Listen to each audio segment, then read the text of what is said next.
comes, then the analysis becomes very difficult. So everyone should understand the terms related to air fuel ratio. So let us discuss that points.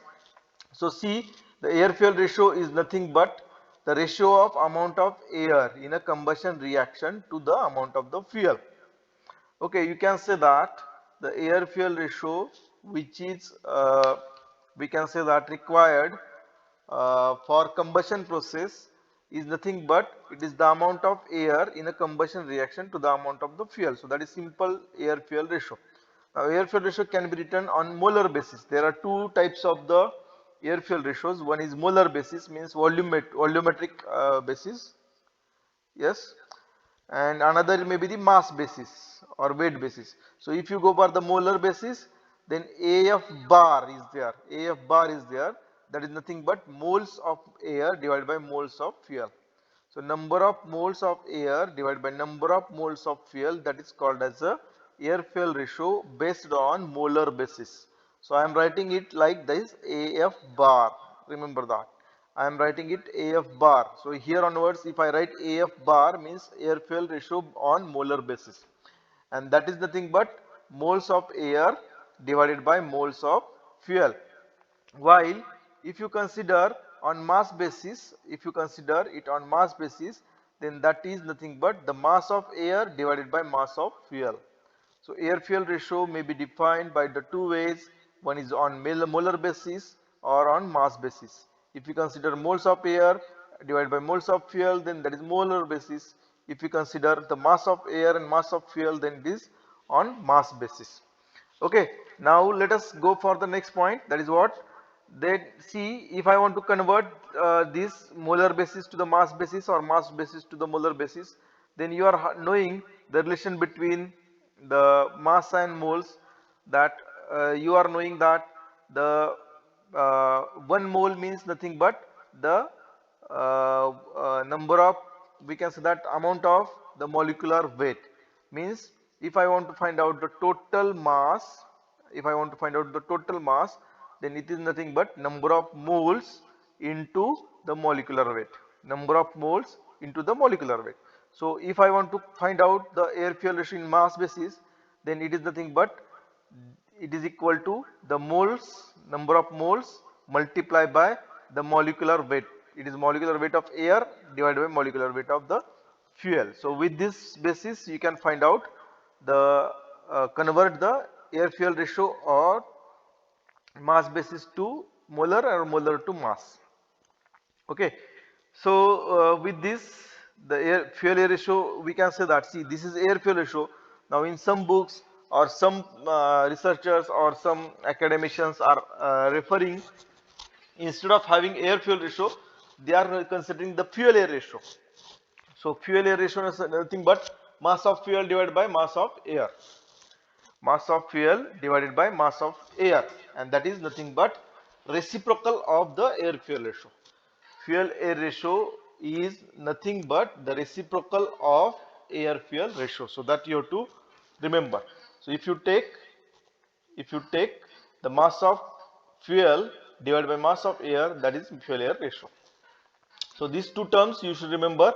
Now let us go to that next point, and this is very important point you have to understand, that is theoretical amount of air or stoichiometric air. What is meant by stoichiometric air or theoretical amount of the air?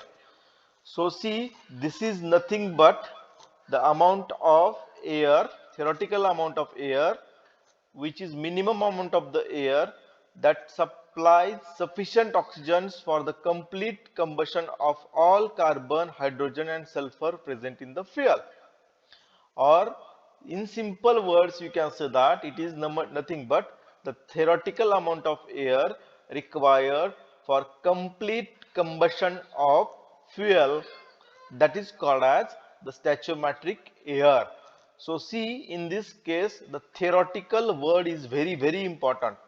It is not actual amount of the air, it is a theoretical amount here. So what is the difference between theoretical and actual? See, actual amount means it is the amount if you found it from the experiments, and for the experiments, for any experiments, it is not possible to have the contact of each oxygen molecule with the each fuel molecules. So that's why it is not possible to have the combustion process with we can say that the same number of or required number of molecules of oxygens and with the fuel. But theoretical amount is nothing but it is found by using the chemical reactions theoretically. Means for example, suppose I am having a carbon as a fuel and I want to find out the theoretical or stoichiometric air required for that purpose. So what I will do, I will have the chemical reaction, and based on that chemical reaction, whatever the amount of the air we will get, that is called as a stoichiometric air or theoretical amount of the air which is required for complete combustion of that fuel. So that is the we can say that the stoichiometric air. Now for complete combustion with the theoretical amount of the air, the product will be CO2, H2O, SO2 plus nitrogen present in the reactants, and there is no any free oxygen appears in the products. Means you will provide or so you will have the chemical reaction in which the reactants may be consisting the hydrocarbons or sulfur or nitrogen, because air is there, so reactants will consist that air and the fuel, while product will consist the only CO2, it may be only H2O and SO2, CO2, H2O, SO2 and nitrogen, but oxygens will not be there in case of the products. Meaning of that is the amount of oxygen which is just sufficient for combustion process, that much we are considering for calculation of stoichiometric air. Are you getting this point? The stoichiometric air means what? It is nothing but the theoretical amount which is required or which is sufficient, just sufficient for complete combustion of fuel is called as the stoichiometric air. Okay, and that can be found by using the chemical reactions only. We can't find it by the experimentation, because experimentally it is not possible to have the contact of each oxygen and fuel molecules. So if you go for that, for 1 kg of fuel consisting of CH2S and some trace of oxygens are there. Now carbon, if we are having C kg of carbon, then it requires 8C 8 by 3 C kg of the oxygen. See, we have seen this from the chemical reaction. Carbon plus O2 gives us CO2. So from that relation we have found that that 8 by 3 carbons are required for 1 kg of carbon. Oxygens are required for that much carbon. Are you getting this point? Suppose I am having the C kg of carbon, then amount of oxygens required are is 8 by 3 C kg of O2, because we are knowing that for 1 kg of carbon we are requiring 8 by 3 kgs of oxygen. But if I am having the C kg of carbon, then how much amount of the oxygen is required? 8C by 3. Okay, so you can see that also. Just we had in the morning lecture only, I think so. In the morning lecture only we have discussed this point. Okay, so this reaction that I want to tell you. So here C plus O2 gives us CO2. So from this formula what we have got, if I want to burn 1 kg of carbon, then 8 by 3 kgs of the oxygen is required, which is generating 11 by 3 kgs of the CO2.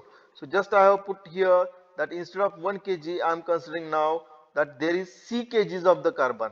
If I say C kgs of the carbon, then 8 by 3 C kgs of oxygen is required, that is for carbon. Now for hydrogen, for H kgs of the hydrogen, 8 H kgs of the oxygen is required. For 1 kg of carbon, 8 by 3 oxygen is required. For 1 kg of hydrogen, 8 kg of oxygen is required. If I am having H kg of hydrogen, then oxygen required is 8 into H, that is 8H kgs of oxygen. Similarly for sulfur, that 1 kg of sulfur requires 1 kg of oxygen, because it is having the same molecular weight. So S plus O2 gives us CO2. S is having 32 molecular weight, O2 is having 32 molecular weight. So 32 kg of sulfur requires 32 kg of oxygen, which will give us 64 kg of SO2. So 1 kg of sulfur requires 1 kg of oxygen. So we can say that S kg of sulfur if we burn, then S kg of oxygen is required for that. So you can have, that is for sulfur. And so now see, we can consider that the one of fuel is there whose we can say that the analysis we can do, that is ultimate analysis we can have, in which the C percentage carbon is present, H percentage of hydrogen is present, and S percentage of sulfur is present. So if you say that a fuel which is consisting C percentage of carbon, H percentage of hydrogen, and S percentage of sulfur, then for 1 kg of the fuel, the oxygen required, total oxygen required is 8 by 3 C plus 8 H plus S. See, this is for carbon, hydrogen and sulfur minus the oxygen which is available in the fuel. So what we are going to consider, suppose we are having one fuel in which the C is the carbon, H is the hydrogen, S is the sulfur and O is the oxygen present. Then the total amount of O2 required, oxygen required is 8 by 3 C plus 8H plus S minus O. This much amount of the oxygen is required for complete combustion, and this oxygen we can say that sufficient for complete combustion of the fuel. See, this is very important point that I am discussing. So if you are having the doubts, please let me know. So what we have seen here, that is amount of the total amount of O2 required for the fuel whose chemical composition consists C percentage of carbon, H percentage of hydrogen, S percentage of sulfur and O percentage of oxygen. So for that purpose, O2 required is 8 by 3 C plus 8H plus S minus O. Okay. Now see, for this oxygen, how much amount of the air you have to supply, that we have to calculate. This is the oxygen required, but I want to find out stoichiometric air. Means for this oxygen, how much amount of the mass of air is required, that is nothing but 100 by 23. What I am saying, this is the oxygen. So for in 1 kg of air, we are having 0.23 kgs of oxygen. Is it right? Is it right or not? See what I am saying? For 1 kg of air, if I am having 1 kg of air, that is 1 kg means mass of air is 1 kg. So how much oxygen is available in 1 kg? It is nothing but 0.23 kgs of oxygen. Okay, so that is what the mass percentage of oxygen in air. But if we are having the above oxygen, then we can say that 100 by 23 amount of air is required, because 23% means for 1 kg you can write that equation like this. For 1 kg we are having 0.23, but how much we are having now? We are having this much oxygen. So for this much oxygen, how much air is required? That is 1 divided by 0.23. 1 divided by 0.23 means 100 divided by 23. So 100 divided by 23 multiply by this amount of oxygen will gives you the minimum mass of air required. So minimum mass of air required is nothing but 100 divided by 23 multiply by the amount of oxygen which is required. So this is nothing but the minimum mass of air required for complete combustion of a fuel, in which the C percentage of carbon is there, H percentage of hydrogen is there, S percentage of sulfur is there, and O percentage of oxygen is there. So this amount of air is called as stoichiometric air. This amount of air is called as stoichiometric air. Okay, so stoichiometric air This is stoichiometric air. It in terms of the kgs. Okay, it is in terms of the mass. Now, if I want to find out the volume of the air, then you can balance the equation, chemical equation, and complete combustion of methane gas with theoretical volume of air is. So, if you let us consider that, so this is what the theoretical air required in terms of mass, and this is called as the stoichiometric air. Now, let us find out for methane. Let us find out for methane how much amount of the theoretical air is required. So theoretical volume of air for methane I want to explain you. So how to find it? Let us find it. So see, we will find out that by theoretical way. See, this is a very important point. The one problem may come in the examination, or you can say that test or online examination is there. There may be equations will be there. So you have to prepare like this. So see, for methane, I have to find out how much amount of the air is required. So CH4 plus, you have to balance this equation, and by balancing this equation you will get 2 here and 7.52 at this place.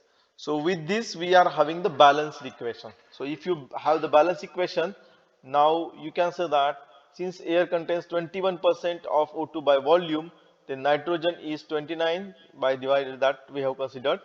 The coefficient 2 before the term is the number of moles of O2 in combustion air per mole of the fuel. So that is required for the combustion process. Okay, see, this can be found by balancing the equation. This can be found by balancing equation. Means C, one C is there, here one C is there, so C is balanced. Now let us go for H4, H. So if you go for H, then there is H4 and here is H2. So 2 is required here. So I will write 2. If I write 2 here, then oxygen becomes 2 plus 2, that is 4. Here it is 2, so I have to write here 2. And if I write 2, then nitrogen will become 3.76 multiplied by 2, that is 7.52. So likewise you have to balance the equation.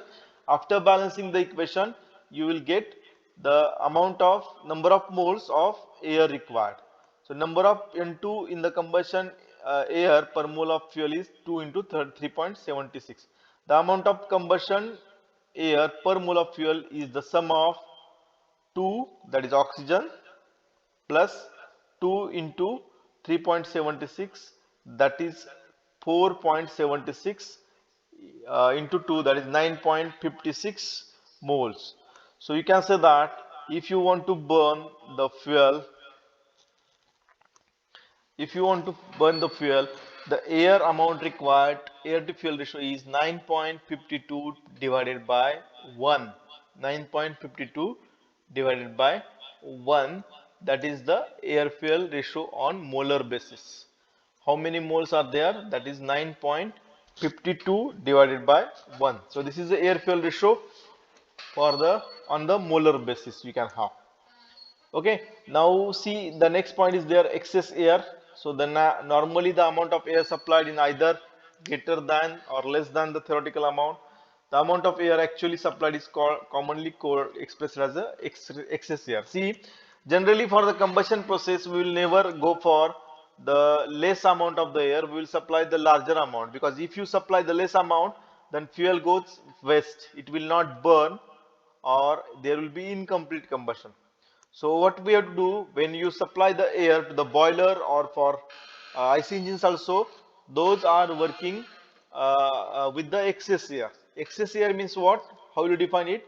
It is nothing but the actual amount of the air supplied minus stoichiometric air divided by stoichiometric air. This is called as a percentage excess air. See, this term is very important that you have to remember.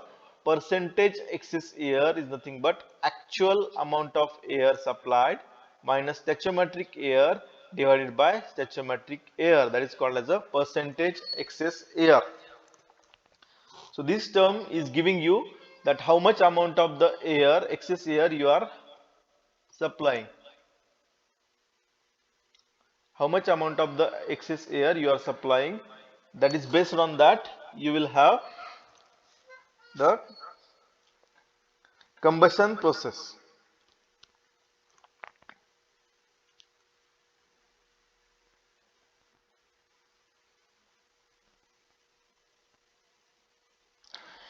Okay, so see, as I have discussed, today we are not having the ATD's oral. We will not have the ATD's examination. We will have the online or that MCQ examination tomorrow. Huh? So that I want to tell you. Just one message I have received, from that I am telling you. Okay, now let us go for that percentage excess here. So this is called as a percentage excess here. So suppose 50% excess here means what? 150% of the theoretical air. That how much amount of the air you are supplying? If you are saying that 50% excess air you are supplying means 150% of the theoretical air supply. So see, there are two words or two terms are there. What are those? That most of the combustion system operate under the lean condition. Lean condition means what? See, there are two terms, rich mixture and lean mixture. Rich mixture means what? You will use the more fuel than the stoichiometric ratio. Then it is called as a rich mixture. If the mixture consists, the amount of fuel is more than the stoichiometric conditions, then it is called as a rich mixture. And if, so that's why if air fuel ratio is less than the stoichiometric air fuel ratio, then that is called as a rich mixture. Stoichiometric air fuel ratio is, we can say that actual air fuel ratio is less than the stoichiometric air fuel ratio, then it is called as a rich mixture. While lean mixture means what? If you use the more air than necessary, if you use the more air than necessary, then it is called as lean mixture. So when air fuel ratio mixture is greater than stoichiometric, then it is called as a lean mixture. If the air fuel ratio is greater than the stoichiometric, then it is called as a lean mixture. So equivalence ratio, how will it, so that is the rich mixture, lean mixture. How you got it? Rich mixture, lean mixture. Rich mixture म्हणजे काय? की rich mixture means when the fuel quantity is more than the stoichiometric, it is called as rich mixture. While lean mixture means what? When the air quantity is more than the stoichiometric, then it is called as a lean mixture. So when air fuel ratio is greater than the stoichiometric, then it is called as a lean mixture. If air fuel ratio is less than stoichiometric, then it is called as a rich mixture. So now equivalence ratio, it is the ratio of actual fuel air ratio to the theoretical fuel air ratio for complete combustion, that is called as a equivalence ratio. So suppose I am supplying some amount of uh, the air amount and fuel amount, then if you want to find out what is the equivalence ratio, then that can be defined as, it is nothing but the actual fuel air ratio divided by stoichiometric fuel air ratio. See, this is very confusing, uh, and you have to remember, because this definition may come in the examination, that actual fuel air ratio divided by the stoichiometric fuel air ratio is called as the equivalence ratio. So in another word, you can write the stoichiometric air fuel ratio, because it is a reciprocal. Okay, if you take the reciprocal of this, that is nothing but the actual air fuel ratio divided by, sorry, stoichiometric air fuel ratio divided by actual air fuel ratio is called as a equivalence ratio. Air fuel ratio and fuel air ratio both are reciprocal to each other. So actual condition means what? Actual condition means, suppose boiler is there, and in boiler you are supplying some amount of the air for run that boiler. See, and theoretical means what, or stoichiometric means what? That is calculated by using the theoretical relations or equations, and that is fixed. For petrol it is 15. So petrol, diesel, we can consider it is 15 or 14.7, like that. It is fixed. It is not going to change. So stoichiometric air fuel ratio for any fuel is not going to change. But in actual conditions, this ratio may vary as per your boiler design, burner design, combustion chamber design. Then there are different systems, how much amount of the, we can say that temperature you require, pressure you require, depending upon that, the actual air fuel ratio may change. So it is nothing but the stoichiometric air fuel ratio, which we have calculated theoretically, divided by the actual air fuel ratio which is available on the boiler. That is called as the equivalence ratio. If you take the reciprocal of that, if you want to express it in terms of the fuel air ratio, then the reciprocal of that will becomes fuel air ratio, actual fuel air ratio divided by stoichiometric fuel air ratio. Okay. Now one thing I want to ask you, suppose I am having the equivalence ratio more than 1. If I am having the equivalence ratio more than 1, so what type of mixture I will have? Is it rich? Is it lean? What do you think? If I am having this quantity as more than 1, if it is more than 1, means stoichiometric air fuel ratio is more and actual air fuel ratio is less. So if actual air fuel ratio is less, we have discussed that if actual air fuel ratio is less, then that mixture is nothing but the rich mixture. So if you are having phi is greater than 1, the mixture is rich. If phi is less than 1, then that mixture is lean. Okay, so you should understand this. If phi is greater than 1, this ratio will be greater than 1, means stoichiometric air fuel ratio is more and actual air fuel ratio is less, means in actual air fuel ratio you will have more quantity of the fuel, means this is having the rich mixture. This is going towards the rich mixture, remember that. Okay, so that's why when phi is greater than 1, it is rich mixture, phi is less than 1, it is lean mixture, that you should consider. So this is showing you the deviation of actual mixture from stoichiometric condition. And suppose see, if we change the stoichiometric or equivalence ratio from some point to another point, then what will be the changes of excess air you required, or how much excess you will use, then what is the temperature changes will occur, that we have to study in the next part. So that is regarding the actual or the air fuel ratio and the terms which we are using for air fuel ratio.